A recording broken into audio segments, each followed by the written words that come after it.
৯৯ বছর পরেও তিনি এক এবং অদ্বিতীয়।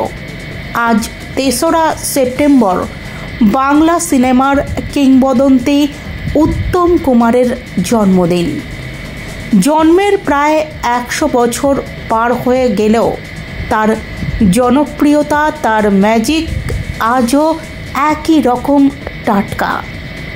বাঙালির মনে তিনি এখনও সেই একমাত্র মহানায়ক।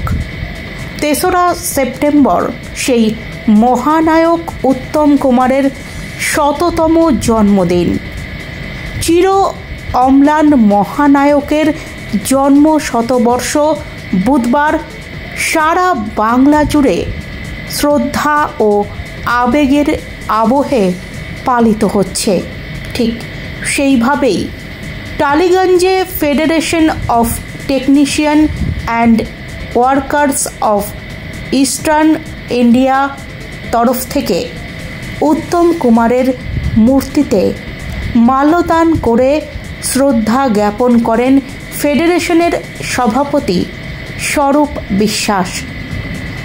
জাতীয় চলচ্চিত্র পুরস্কার সহ বহু সম্মাননায় ভূষিত মহানায়ক শুধু পর্দাতেই নন, বাঙালির আবেগ ও সংস্কৃতির অংশ হয়ে উঠেছিলেন।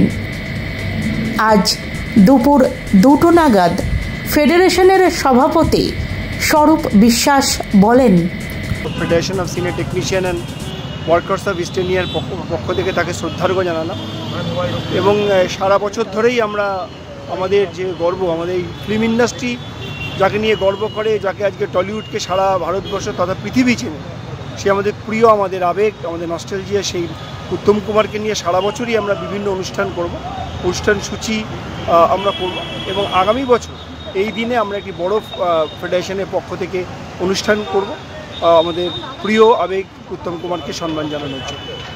বাংলা ভাষা নিয়ে চারিদিকে এই বিষয়টা ঘটছে, যে বাঙালিদের মধ্যে অত্যাচার হচ্ছে ফিল্ম রাজ্যে, এবং এখানে বাঙালির একটা আইকন উত্তম কুমার। আজকের দিনে কী বলবেন? যারা বাংলা ভাষাকে অপমান করছে বা যারা বাঙালিকে অপমান করছেন, তারা নিজেদের আগে অপমান করছে।